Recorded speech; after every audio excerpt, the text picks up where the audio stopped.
Muy buenas noches tengan todos ustedes.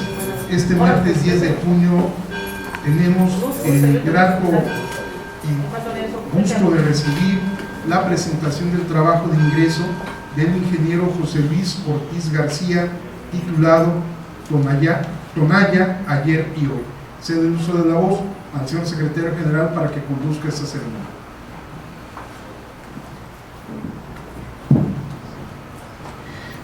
Señoras y señores, muy buenas noches, bienvenidos a esta sesión académica de la Benemérita Sociedad de Geografía y Estadística del Estado de Jalisco, Asociación Civil. El presente año, esta Sociedad de Geografía del Estado de Jalisco cumple 150 años de vida en esta ciudad de Guadalajara. Nació como sociedad corresponsal de la Benemérita Sociedad de Geografía y Estadística de México, que había nacido a su vez 31 años antes, y esperamos en los próximos meses presentarles a ustedes una historia de esta Benemérita Sociedad y sus 150 años. Me permito presentar a quienes forman esta mesa el día de hoy. Está con nosotros el licenciado Eduardo Velasco Briceño, él es presidente de esta Benemérita Sociedad. También con nosotros el ingeniero José Luis Ortiz García, recipiendario, quien ingresará a nuestra sociedad. Nos acompaña también el doctor Silviano Hernández González, él es consocio y quien dará respuesta al trabajo de ingreso. Nos acompaña también el licenciado Samuel Gómez Luna Cortés, nuestro consocio y miembro de la Junta Directiva, y su servidor Rubén Rodríguez García, secretario general. El ingeniero José Luis Ortiz García nació en Tonaya, Jalisco. En su pueblo natal estudió la enseñanza primaria y secundaria. Se tituló de ingeniero agrónomo en la Universidad de Guadalajara y colaboró durante más de 20 años en la Secretaría de Agricultura, Ganadería, Pesca y Alimentación, la Zagarpa, en mandos medios. Fue subdirector de Recursos No Renovables de la Secretaría de la Reforma Agraria. Ha desempeñado actividades profesionales en los 3 niveles de gobierno. Ha sido consejero del Banco de Crédito Rural en Jalisco, Colima y el estado de Aguascalientes. Consejero también ante la Gerencia Regional de la Aseguradora Nacional Agrícola y Ganadera en Jalisco, Colima y Aguascalientes. Ha sido diputado federal suplente en la 52ª legislatura. Presidente también de la Federación Agronómica en nuestro estado, presidente de la Sociedad Mexicana de Ingenieros de Jalisco, tesorero de la Confederación Nacional Agronómica, consejero de la Cámara de la Industria Alimenticia en el estado de Jalisco, vicepresidente también de la Cámara de la Industria Alimenticia en Jalisco, secretario general de la Cámara de la Industria en nuestro estado. Ha sido colaborador de Televisa Radio en el programa Dimensión Cultural y también ha sido colaborador dentro del programa radiofónico denominado El Despertador 58 y de otro programa radiofónico que se llama Supermesa 58 y es autor también de 4 publicaciones. Quisiera que recibiéramos con un aplauso al ingeniero José Luis Ortiz García, a quien se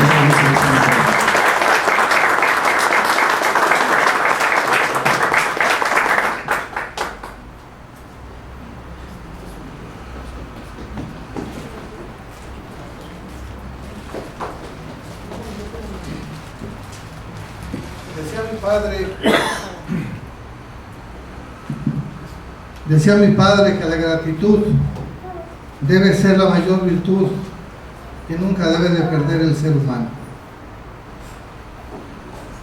Buenas tardes a todos.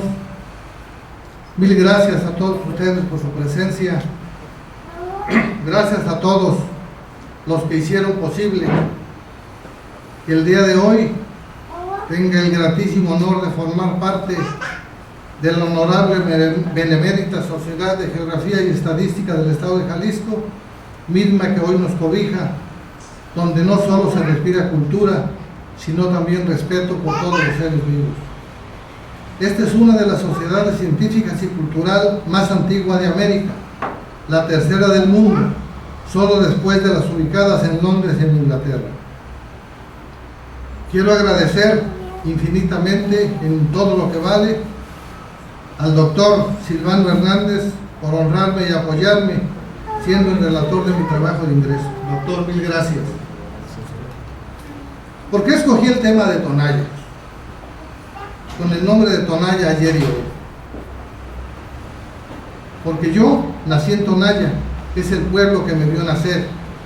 Y es ahí donde yo aprendí a querer y a respetar a la gente del campo, y también aprendí a ser gente de bien, si es que lo soy. Además, los pocos ciudadanos, estudiantes, que hemos tenido la oportunidad de dejar nuestro pueblo y salir a las grandes ciudades a estudiar una carrera universitaria, tenemos la obligación de impulsar el desarrollo de nuestros pueblos, para que las demás sociedades conozcan de su origen, conozcan de su cultura, conozcan de su gente, pero sobre todo de su historia. ¿Qué nos dice la palabra Tonaya? Aquí es un mediano vericueto que el doctor y yo platicábamos, pero la palabra viene del proverbio náhuatl Tonatiuh, que significa al oriente, donde sale el sol, pero también encontramos otra versión que quiere decir sol ardiente. Tonaya es un pueblo de origen tolteca. Su fundación no tiene fecha exacta, pero se menciona que es aproximada en el año de 1420, y esta dependía del cacique indio de Tuscacuesco, gobernado en aquellas fechas por Hopi. Aquí hay otra, porque la palabra viene escrita con H y se ve un poquito elegante. Francisco Cortés de San Buenaventura pasa por mi pueblo en 1524, según el cronista Tello. Y en mi libro yo no menciono conquista, porque en mi opinión personal no había nada en Tonaya que conquistar.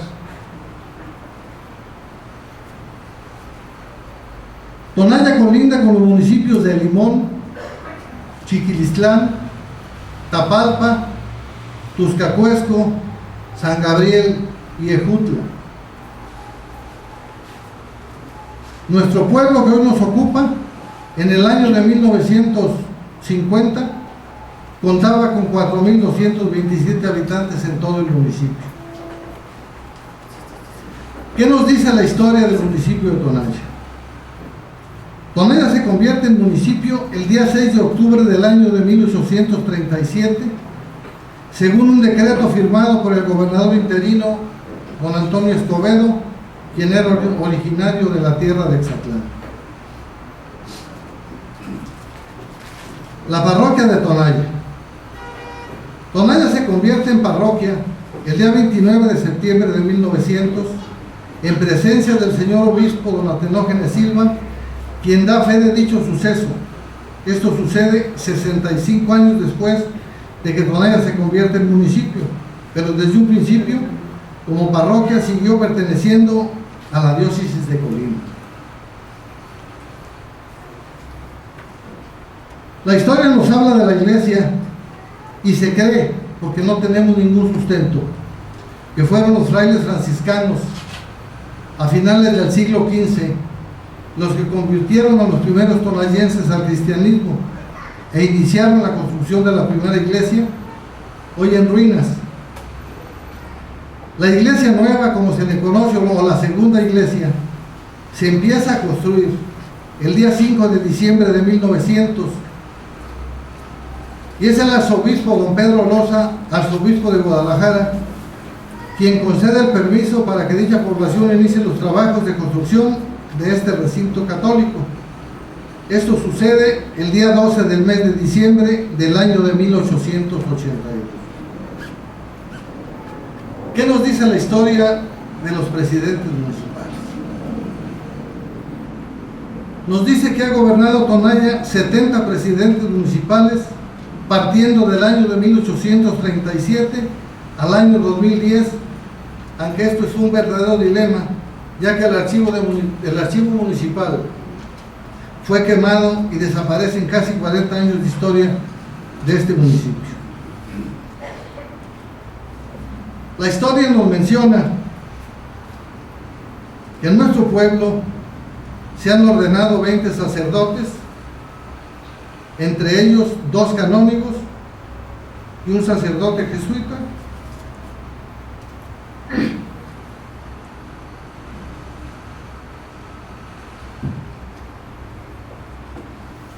¿Qué dice la historia de la música?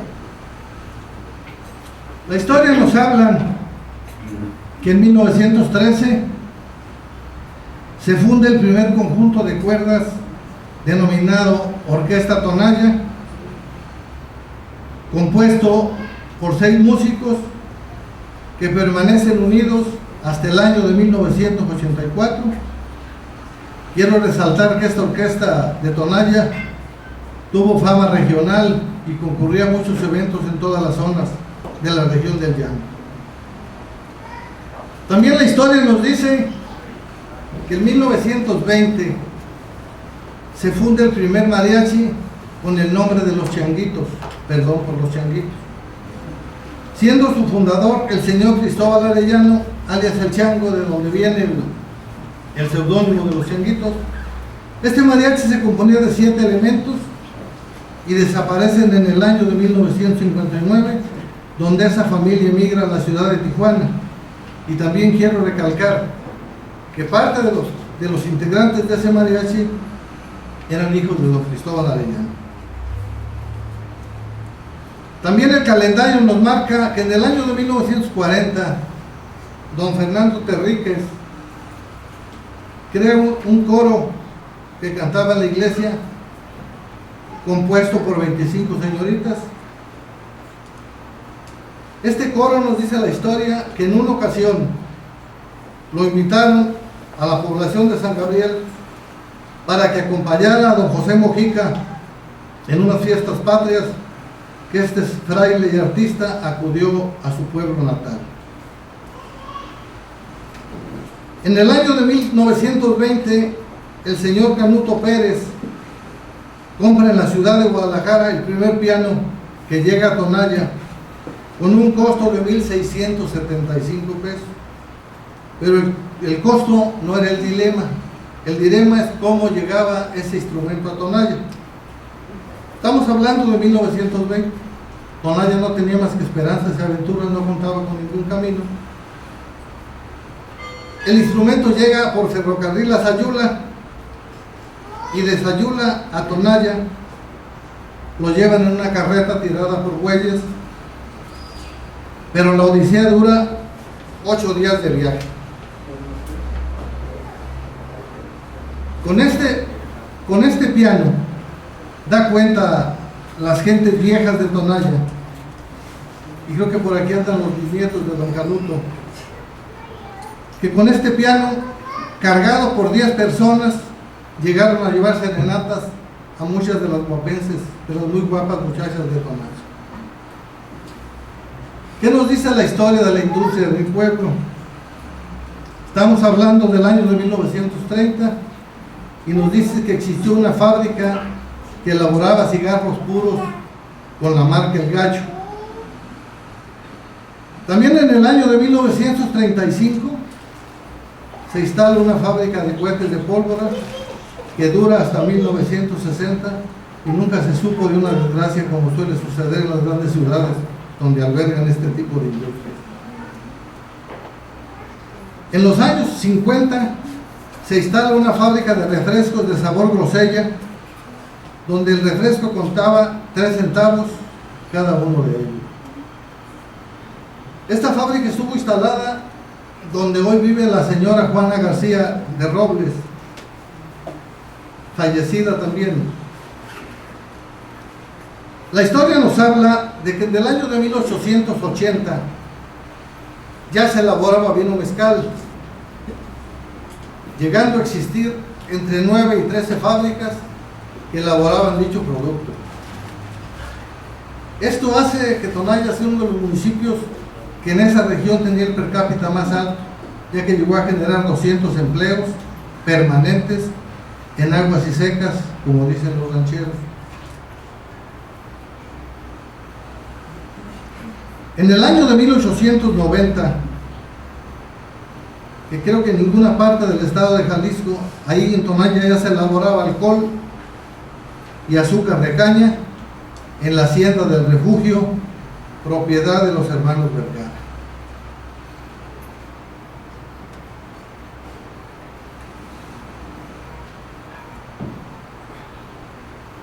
¿Qué nos dice la historia de la agricultura de mi Tonaya querido? En Tonaya existieron 10 pequeñas haciendas: Amacuautitlán, Huatlancillo, el Nacastle, el Refugio, el Paso, Tecomatlán, los Yugos o los Yugos, Tenango, Santa Gertrudis y Las Higueras. A la fecha, todos estos inmuebles que fueron un emporio se encuentran en ruinas. Debo resaltar que casi toda la tierra que se cultiva en el municipio de Tonaya es tierra de temporal, pues a la fecha se carece de muy poca tierra que se puede regar. Su principal cultivo es el maíz, que se siembra por tradición, que se siembra por costumbre y muchas veces se siembra por el gusto de comer elotes. Le sigue el cultivo del agave en sus diferentes variedades. ¿Qué marca la historia de la ganadería de Tonaya? En este pueblo se ha llegado a contar hasta con 30,000 cabezas de ganado, y si alguien tiene alguna duda las puede ir a contar.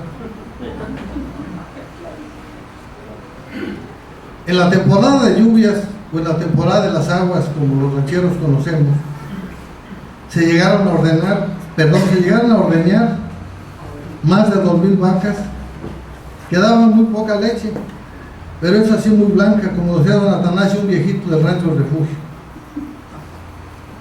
Una parte era para el consumo humano y la otra parte, en su mayoría, para la elaboración de unos excelentes quesos y unas excelentes panelas.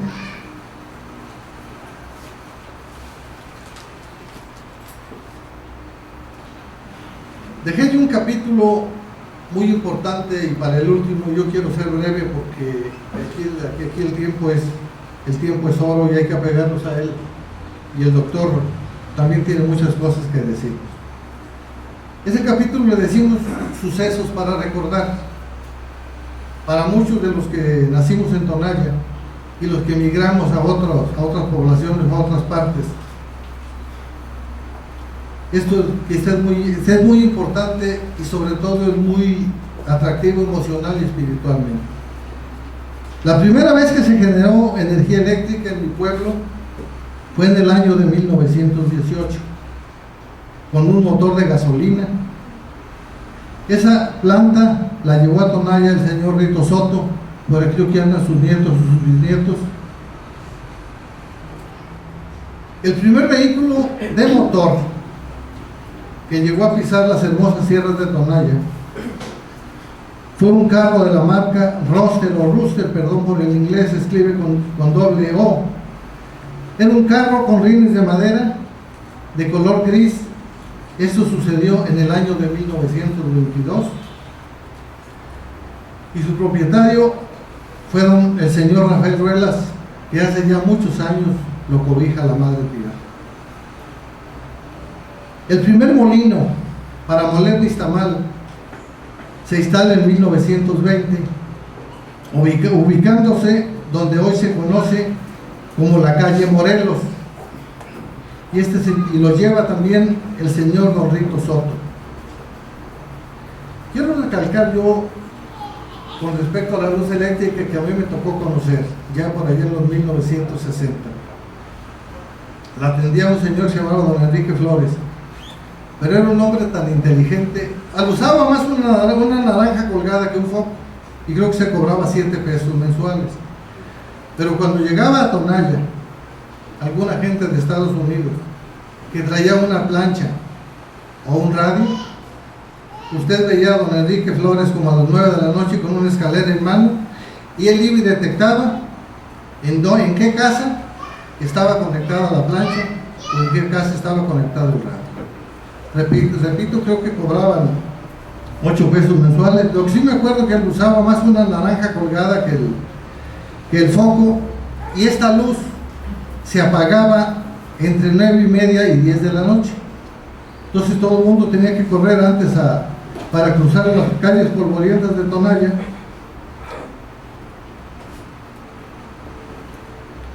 La historia nos habla también, este molino estaba ubicado donde hoy es la calle José María Morelos en Tonalla, o conocido mejor como la calle derecha, porque no está derecha.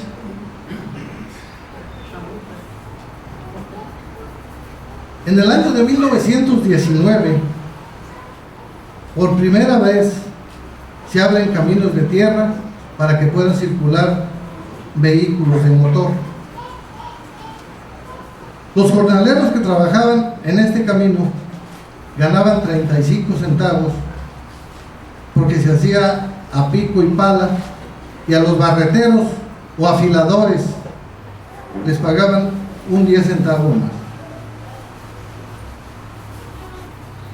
La historia nos da cuenta que la primera calle que tuvo empedrado, porque todo era de tierra, fue en el año de 1945, siendo su presidente municipal don Rogaciano Sánchez. El primer radio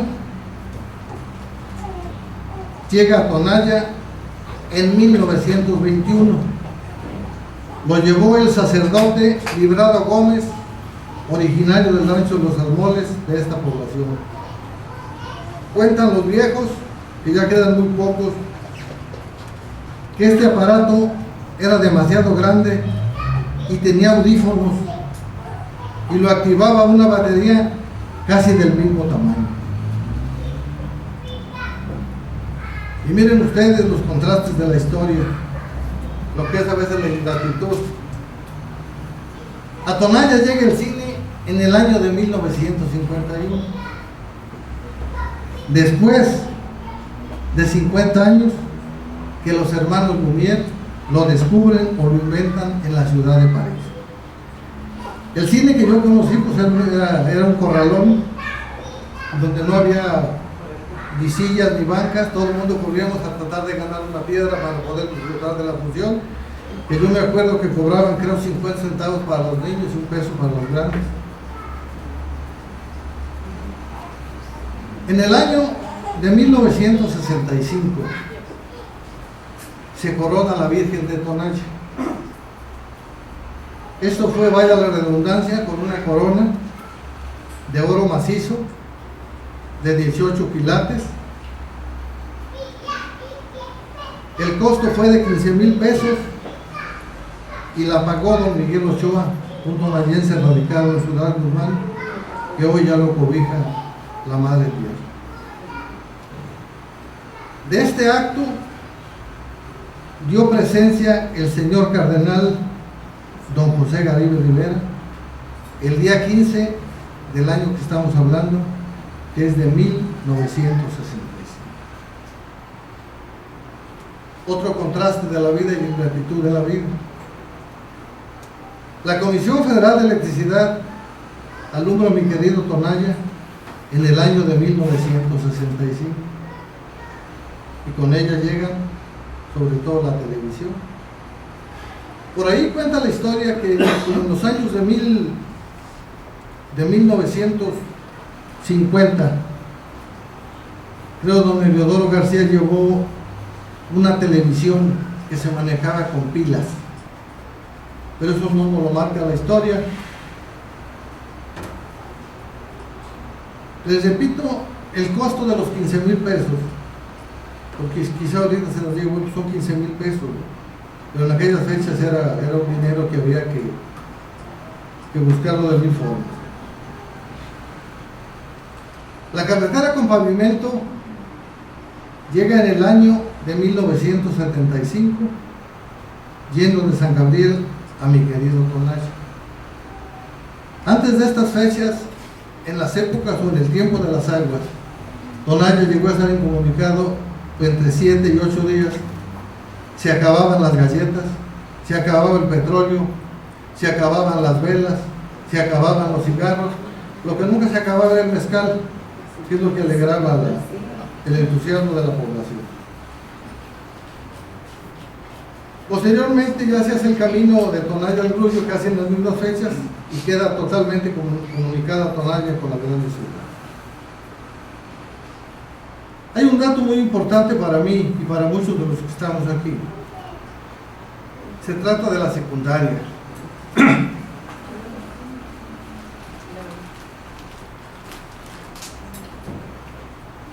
La secundaria se instala en el año de 1966 y la conocemos como la Secundaria Morelos por Cooperación, cobrando 20 pesos mensuales como cuota de recuperación, como ya lo dije, ya que los maestros no cobraban un solo centavo por impartir sus clases.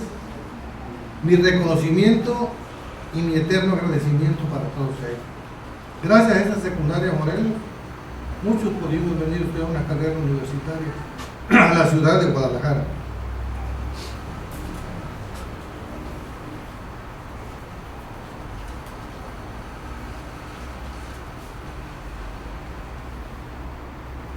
Bueno, yo por respeto al tiempo y a todos ustedes,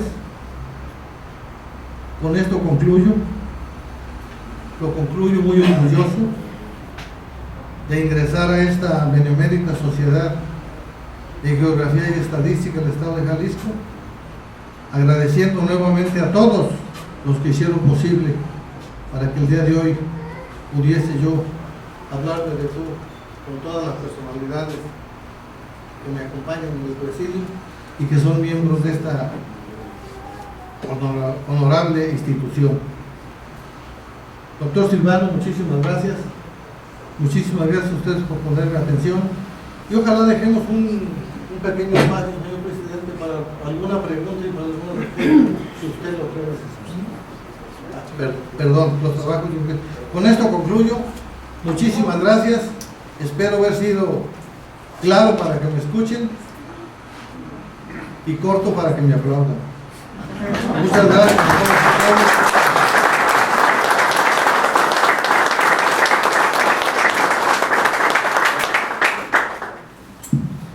Enseguida, el doctor Silviano Hernández dará respuesta al trabajo de ingreso del ingeniero Ortiz. Muy buenas noches. Me acompaña en esta ocasión, invité a participar con la anuencia de la directiva a mi ahijado, el licenciado Samuel Gómez Luna Cortés, porque estoy convaleciente de una bronquitis. No sé cómo me vaya con la boca, con el instrumento vocal, con mi garganta. Si me falla a medio, pues vamos a perorar a la limón. A la limón es una suerte taurina muy antigua, en la cual dos toreros tomaban cada uno un extremo de la capa y entre los dos toreaban. Entre Samuel y yo no vamos a torear, vamos a perorar. Cuando leí el trabajo del ingeniero José Luis Ortiz García, dije, yo no conozco Tonaya, pero sí conozco Tonaya, porque en mi pueblo también hubo focos que alumbraban, como decía mi mamá, oranches colgados. Hubo un primer coche, hubo un médico que si no fuera tan borracho, decían los locales, sería el mejor médico del mundo. Había un loquito, como hay en todos los pueblos, y entonces dije, haré un molino. Hubo una reproducción exacta de lo que les acaba de decir de Tonaya en mi pueblo, y recientemente me ha tocado presentar algunos libros, como sobre Capilla de Guadalupe, sobre San Ignacio Cerro Gordo. Y dije, México es Tonaya. Los jaliscienses decimos que Jalisco es México, pues Tonaya es Jalisco y Tonaya es México, porque México son decenas de miles de Tonayas con diferente nombre. En todos esos pueblos como Tonaya y mi pueblo, los pueblos de los que tenemos raíces rurales, había el panadero, había en Tonaya había, dice el ingeniero, refresco de grosella. En mi pueblo era cerveza de hierro, que era una cerveza de raíz, una Coca-Cola con otro nombre para que los rancheros creyeran que se iban a ser fuertes tomándosela. Sí, todo eso que nos ha dicho él es México. Y entonces me puse a pensar que ese debe ser el tema para darle contestación. Tonaya, Tepatitlán, Capilla de Guadalupe, Valle de Guadalupe, los pueblos del sur de Jalisco, los pueblos del norte, todos son iguales. Y ese es el 90% de la población mexicana. Hay en México un fenómeno muy interesante que es la división y la diferente mentalidad y a veces oposición del campo y la ciudad. Campo versus ciudad o no se entienden, no nos entendemos, excepto aquellos que hemos tenido la dicha de vivir en el campo, desarrollarnos en la ciudad y entendemos ambas mentalidades. El hombre ha ocupado de diferentes formas el espacio natural a su disposición. Cuando viven muy cerca y organizados es una ciudad, se considera un medio urbano. Cuando se habita y ocupa el terreno en forma dispersa es la vida campesina y el medio rural. Vivir en un espacio urbano o rural se caracteriza por diversas formas de vida, por costumbres y mentalidades diferentes. Vivir en la ciudad es llevar una vida agitada, donde todo pasa muy rápidamente. Existen muchos medios de comunicación y se está en permanente contacto con todo el mundo. Tiene que adaptarse el habitante de la ciudad rápidamente a la tecnología, que es mucho más avanzada que la que hay a la disposición en el campo. Vivir en el medio rural es llevar una vida más tranquila, en contacto con la naturaleza, ligado a fenómenos naturales como la cosecha y la siembra, el cambio del clima. En el campo la persona no recibe tanta información, se mantienen las viejas costumbres y la tradición se conserva con más fuerza. El trabajo de ingreso del ingeniero José Luis Ortiz García sobre el ayer y hoy de su Tonaya me ha hecho reflexionar sobre un tema delicado e importante, trascendente para el futuro de México y que se presenta en forma global: la vida rural versus la vida urbana. Porque la alteración de esa relación y la globalización están produciendo la despoblación rural de México y de cientos y miles de Tonayas.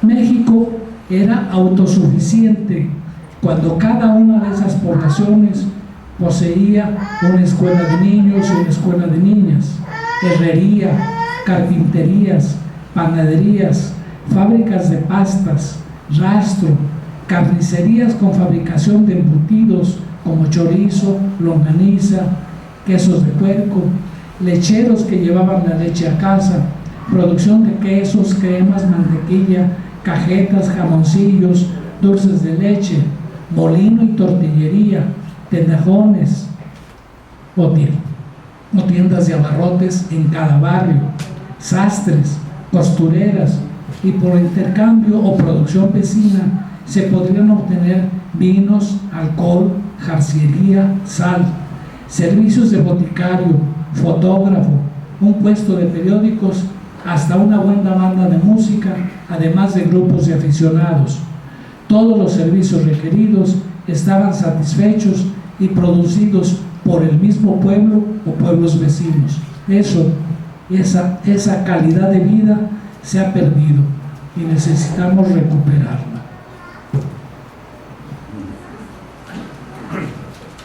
El medio urbano procede de cuando se formaron las primeras ciudades ligadas a la agricultura. Los humanos empezaron a quedarse en un mismo lugar para cultivar sus alimentos y después cosecharlos y almacenarlos. Así empezaron a formarse aldeas y después pueblos y luego ciudades. Como la gente se empezó a quedar en un solo lugar, ocuparon su tiempo libre en otras actividades como la alfarería, el culto religioso y proteger al grupo. Cuando las aldeas crecieron, surgió la necesidad de organizarse, nombrar un jefe y autoridades que los dirigieran, aumentando así la población en un hábitat concentrado. Surgieron entonces las ciudades cerca de los ríos para obtener el agua necesaria para ellos y sus cultivos. Las ciudades se forman de manera espontánea, cuando la población ocupa un terreno desordenadamente buscando agua, alimento, trabajo y seguridad. Se ubican cerca de un río o de un centro religioso. En México algunas poblaciones se formaron para evangelizar a los indígenas, cerca de yacimientos mineros como Taxco, Zacatecas o Huachinango. Bien son fundadas por una política predeterminada como las de la Ruta de la Plata de Lagos y Ojuelos. En este medio, el medio rural, la tierra se ocupa extensivamente. Se usa la tierra de manera dispersa de acuerdo con la actividad económica de cada persona, de las técnicas usadas para explotar la tierra y de cómo es la propiedad de la tierra.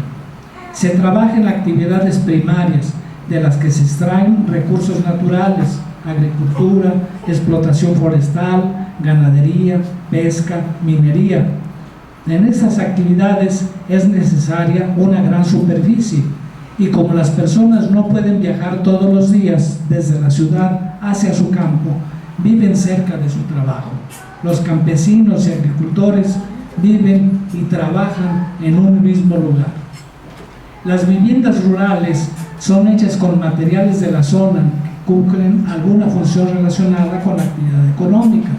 Por ejemplo, algunas casas tienen grandes graneros y corrales, logrando que la casa sirva también para trabajar, reuniendo a toda la familia en la actividad laboral.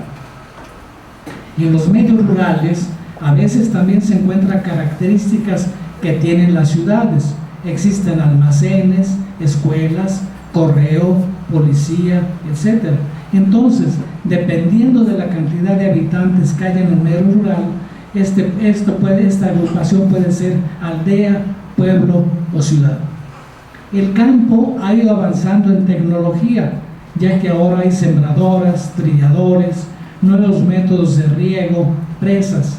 Este hecho cambia el medio y el trabajo que antes hacían miles de personas.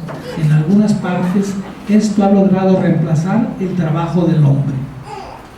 Los campesinos no tienen más trabajo y en consecuencia tienen que dejar sus tierras. Se van a las ciudades con el fenómeno de migración campo-ciudad. El paisaje rural cambia con el tiempo, inundación o sequía, lo que lo hace poco estable y todo va cambiando con el tiempo y con la tecnología. Y entonces las propiedades agrícolas se dividen en dos conceptos económicos relacionados con la propiedad y los tipos de producción: minifundio y latifundio. La ciudad depende del campo y el campo depende de la ciudad. No son entes aislados. El campo proporciona alimento y materias primas a la ciudad. El campo compra los productos de las industrias. También se puede decir que no hay una división exacta entre los dos, porque los barrios alejados de la ciudad administrativa llegan a ser parte del campo. Poco a poco se empiezan a construir casas y a urbanizarse. El éxodo rural se refiere a la emigración, generalmente de gente joven del campo a la ciudad. Este proceso es muy antiguo y se aceleró con la revolución industrial y sobre todo a partir de la segunda mitad del siglo XX. Se suele considerar como un tipo especial de migración porque en ella no solo se cambia de lugar de residencia, sino también de profesión. El agricultor deja de ser agricultor y se vuelve aprendiz de mecánico o electricista o albañil. Dadas las diferencias geográficas tan grandes que existen entre las oportunidades, número y características de los diferentes tipos de empleo que existen en el campo en relación a la ciudad. Los seres humanos, lo mismo que sucede con la mayoría de las especies animales, se desplazan en la superficie terrestre, que se denominan migraciones. La principal diferencia es que en los animales los motivos son instintivos, mientras que las migraciones en los seres humanos obedecen a una decisión racional. Esta idea puede dar pie a una subdivisión de las migraciones en dos tipos: espontáneas y forzadas. Lo que sucede es que no hay, por lo general, una clara delimitación entre ambas, pero en el caso del éxodo rural es bastante sencillo de analizar. Las ciencias sociales han acuñado un término, teoría de la atracción-repulsión, que sirve para explicar, al menos de una manera bastante sencilla, la génesis del éxodo campesino a los centros urbanos, como desplazamientos motivados por factores de rechazo en el medio rural y, como contrapartida, de atracción en el urbano. Existen diferentes factores de rechazo en el medio rural: la carencia o escasez de fuentes de empleo, puesto que afecta en mayor grado a la población femenina, por lo que las mujeres tienden a predominar en el éxodo rural; la escasez de instituciones de enseñanza o dificultad para acceder a ellas; la escasez de servicios, ya sean asistenciales, de comercio, de formación y asesoría técnica, entre muchos otros; el desarrollo técnico de la agricultura. Este desarrollo técnico tiende a disminuir las necesidades del trabajo asalariado, originando un motivo adicional para emigrar. El atractivo de las ciudades. Las ciudades ejercen un atractivo muy poderoso sobre la población rural. Los campesinos de todo el mundo se deslumbran por la vida urbana, la cual se manifiesta en la oferta de los elementos que suelen ser más difíciles de lograr en el campo. En las ciudades existe una mayor diversidad de empleo, especialmente para el sexo femenino, mayor diversidad de disponibilidad de servicios, ya sea asistenciales, educativos y culturales, transporte y comunicaciones, servicios informativos, lúdicos. Empleo poco cualificado. Muy a menudo, las ciudades necesitan mano de obra para aquellos empleos de escasa exigencia y de menor remuneración, y estos empleos tienden a ser cubiertos por los inmigrantes del medio rural. Existen asimismo patrones migratorios. La mayoría de los migrantes procede de una corta distancia. Las mujeres emigran en mayor número que los hombres. Cuando la distancia es muy grande, predomina el sexo masculino. Los emigrantes del medio rural se dirigen, cuando realizan largos desplazamientos, únicamente a las ciudades más grandes. Si la distancia es bastante grande, tiene lugar una especie de migración por etapas. Las corrientes migratorias principales generan corrientes secundarias que suelen ser compensatorias, de menores proporciones y en sentido inverso. En el éxodo rural predomina la población joven, y los nacidos en las ciudades son menos migrantes que los nacidos en el medio rural. ¿Cuáles son las consecuencias de ese éxodo rural? En el campo hay algunas consecuencias positivas. Disminuye la presión de la población sobre los recursos, que después aumenta exponencialmente por parte de las ciudades. Disminuye el desempleo y la miseria. Se reciben remesas de dinero enviadas por los migrantes a sus familias. Mejoran las técnicas empleadas en las actividades agropecuarias. Y consecuencias negativas: disminuye la vitalidad de la población por empobrecimiento demográfico, envejecimiento, desequilibrios en la composición de la población por edad y sexo. En el éxodo rural emigran precisamente las personas con mayor afán de superación, cuya labor en el campo podría ser más positiva de las que permanecen en él. Se encarecen los costos de los servicios al disminuir el número de personas que reciben esos servicios. Al quedar la población de mayor edad, esta se va volviendo más reacia al cambio, y no mira con buenos ojos las adaptaciones que tiene que hacer para acostumbrarse a una vida cotidiana cada vez más compleja. Y en la ciudad hay efectos positivos. Aumenta la tasa de vitalidad de la población, ya que en el éxodo rural predominan los jóvenes. Hay aportes de capital, ya que muchos campesinos venden sus propiedades para crear sus propias pymes, sus propias empresas, sean de carácter industrial, artesanal o comercial de pequeña escala en las ciudades. Hay consecuencias negativas. Hay competencia con la población urbana en el mercado de trabajo, competencia en los servicios que reciben los habitantes de las ciudades. Disminuye al menos en un primer momento el nivel de vida de la población urbana en su totalidad, ya que se abaratan los costos en el mercado laboral debido a que los campesinos suelen recibir menores salarios que los nacidos en las ciudades.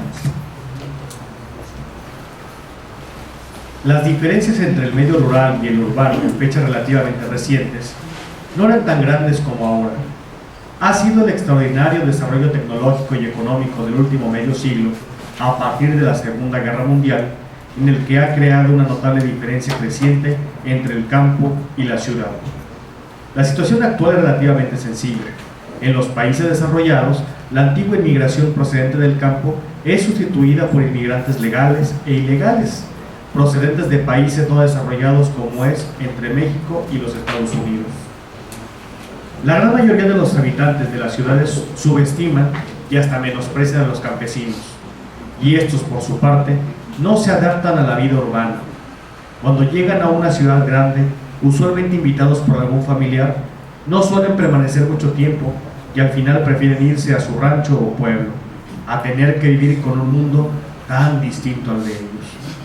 La solución presenta dos escenarios teóricos: llevar los servicios y calidad de vida de la ciudad al campo, conservando las esencias rurales, empleando para ello precisamente ese desarrollo tecnológico.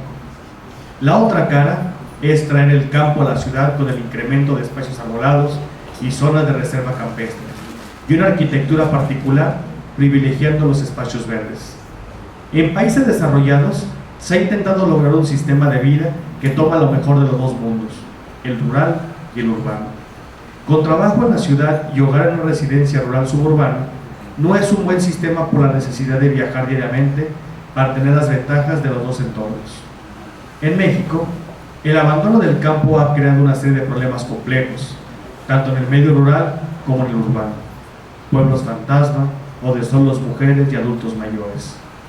Para desarrollar esas regiones deprimidas por el éxodo rural, será necesario incorporar a los antiguos inmigrantes a través de políticas destinadas a una especie de rehabilitación del medio rural: fincas y huertos en fin de semana, casas vacacionales, viviendas de interés social, entre otras. Es urgente para México respetar al campo. Nuestra riqueza poblacional la donamos a Estados Unidos por la migración joven, y al mismo tiempo necesitamos traer la calidad de vida rural a las ciudades en este México. Muchas gracias. ¿Protesta usted cumplir y hacer cumplir el estatuto y reglamentos de esta institución? Sí, protesto. Si es así, que la institución y la sociedad se lo reconozcan, y si no, se lo demandan. Felicidades.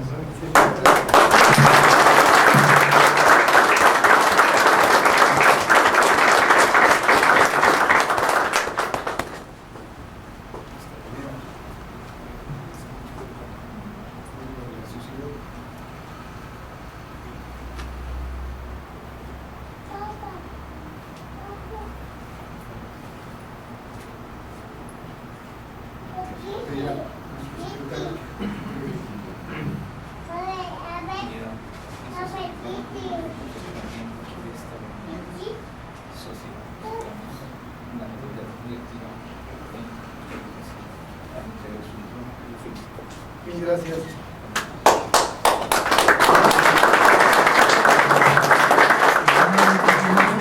Hago entrega del estatuto y reglamentos de esta institución que usted ha jurado hacer, cumplir y cumplir. Mil gracias. Felicidades, mano. Mil gracias.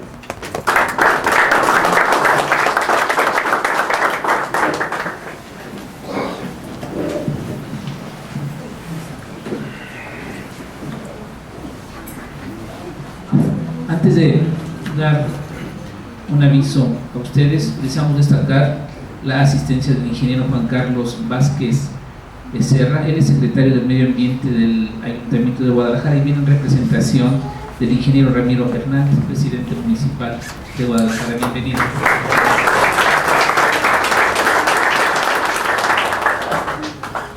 Para el próximo martes, día 17 de junio, en esta misma sala, a las 20 horas, se presentará otro trabajo de ingreso.